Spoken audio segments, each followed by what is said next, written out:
Bonjour Alain, bonjour chers amis de l'émission Bonne Nouvelle. Quel que soit ce par quoi vous passez aujourd'hui, il y a toujours une parole d'espérance, une parole dite à propos. Sans faire de jeu de mots, il y a toujours une bonne nouvelle pour vous. Soyez donc les bienvenus dans votre module Bonne Nouvelle. Nous Adam moi créole et bien donc nous avons un petit module bon Dieu qui parle créole et ben nous José qui genre. Eh bien, nous avons bien grâce à bon Dieu. Alors, aujourd'hui, je quitte le proverbe qu'on y bon nous. Eh bien, on a un petit proverbe qui, maman, moi, te dit souvent, et souvent, et d'autres m'ont dit, belle parole, pas qu'à cuite. Nous pas qu'à manger belle parole, parole c'est vent, parole pas qu'à plein ventre. Et ça, nous qu'a dit, proverbe là qu'a dit. Mais, si nous parlons des paroles, faut nous savoir qu'est-ce parole. Pas d'avoir ni parole à bon Dieu. Et Josias, on peut dire parole à bon Dieu sans nous ici. Ou peut tuer, et on peut manger. Satan fait Jésus en proposition un jour. Et Adam Matthieu 4, verset 4, Jésus répondit. Jésus dit, mais mi ça qui marqué. Moun peke vive avec pain tout seul. On t'a ajouté qu'on a un petit pain ben. Et Jésus continue, yo besoin toute parole qui sortit en bouche à bon Dieu là aussi. Jésus d'un côté et on madame posé une question dans Luc 11 verset 28. Jésus répondit, moun qui écoute parole à bon Dieu et puis qui met li en pratique, c'est yo bon Dieu béni.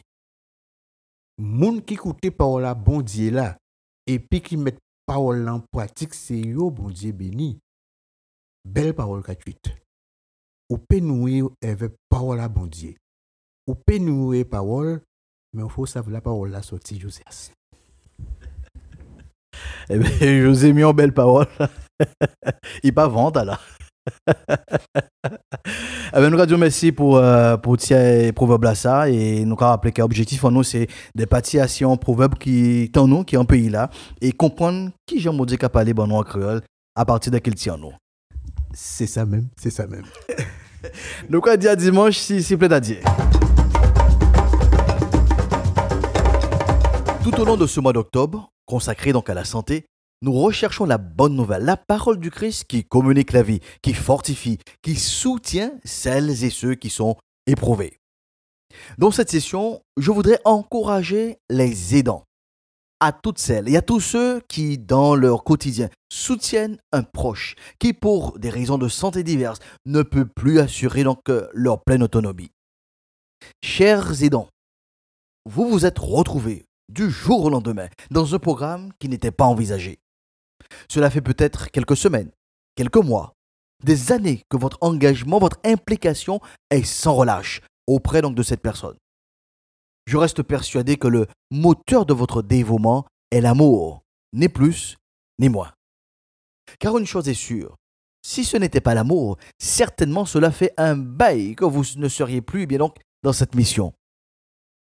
Sachez que ce travail que vous faites est la démonstration, la preuve que l'être humain est supérieur aux animaux. Permettez donc que je partage avec vous cette petite histoire.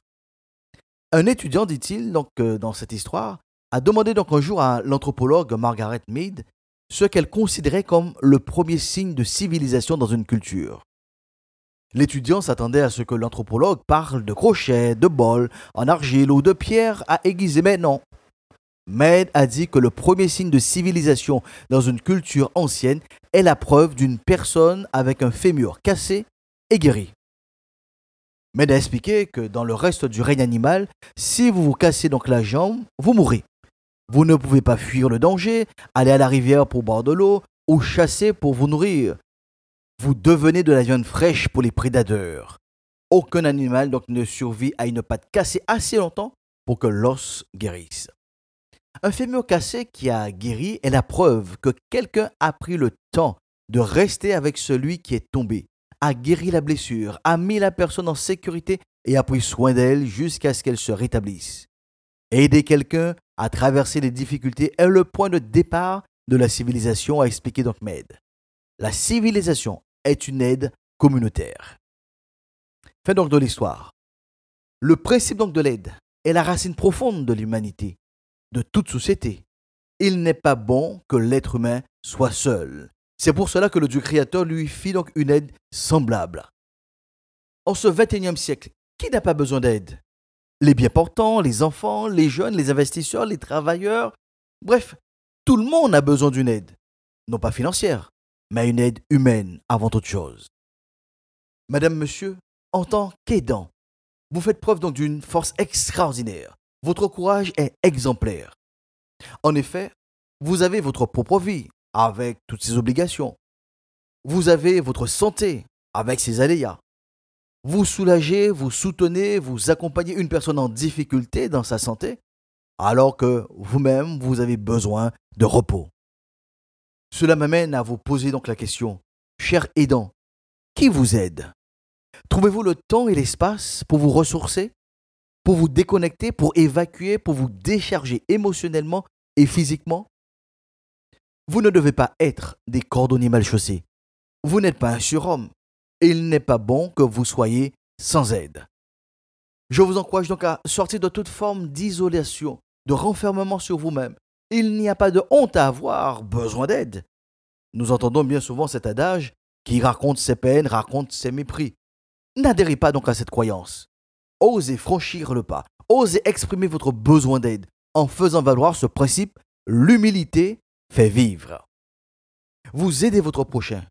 Rappelez-vous que vous êtes le prochain d'une autre personne. Le Christ explique le principe donc de l'amour pour son prochain en Luc 10. Il déclare donc ce qui suit. Un docteur de la loi se leva et dit à Jésus pour l'éprouver, « Maître, que dois-je faire pour hériter la vie éternelle ?» Jésus lui dit, « Qu'est-il écrit dans la loi?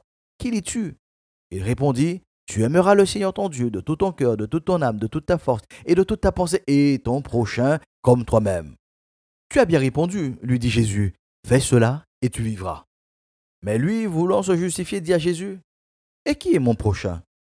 Jésus reprit la parole et dit, « Un homme descendait donc de Jérusalem à Jéricho, il tomba au milieu des brigands qui le dépouillèrent, le chargèrent de coups et s'en allèrent, le laissant demi-mort. Un sacrificateur qui, par hasard, descendait par le même chemin, ayant vu cet homme, passa outre.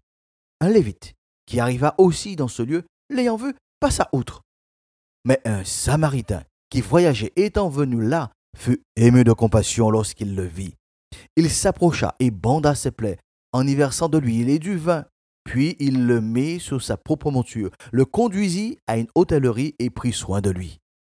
Le lendemain, il tira 2 deniers, les donna à l'hôte et dit, « Aie soin de lui, et ce que tu dépenseras de plus, je te le rendrai à mon retour. » Lequel de ces 3 te semble avoir été le prochain de celui qui était tombé au milieu des brigands? C'est celui qui a exercé la miséricorde envers lui, répondit le docteur de la loi. Et Jésus lui dit, va, et toi, fais de même. Cette recommandation donc du Christ est pour tous. Va, et toi, fais de même. Que nous soyons bien portants, malades, aidants ou autres, nous sommes invités à être le prochain d'une personne qui est dans le besoin, et ce, même si cette personne n'est pas un proche. C'est le marqueur principal de notre humanité, d'une société, l'expression de l'amour, de la compassion les uns envers les autres. Aussi vrai qu'il faut informer et sensibiliser sur la prévention des différentes maladies, aussi vrai qu'il faut saluer l'implication de professionnels et de bénévoles dans notre santé, aussi vrai il faut encourager les aidants qui se donnent sans compter et sans rémunération. Preuve encore une fois que l'argent ne répond pas à tout. Chers amis de l'émission Bonne Nouvelle, gardez à l'esprit que vous êtes d'office l'aidant d'une personne de votre entourage. Vous et moi, nous avons et nous aurons à exprimer la compassion, l'amour qui définissent notre humanité. La fin de cette session ouvre la semaine de mise en application de ces principes dans notre quotidien. Sachons transformer chaque situation en opportunité d'être le prochain d'une personne qui a besoin d'aide. Le pasteur Josias vous souhaite de passer une excellente semaine et vous invite à proclamer donc avec lui « La paix de Dieu soit avec vous pour une meilleure saison ».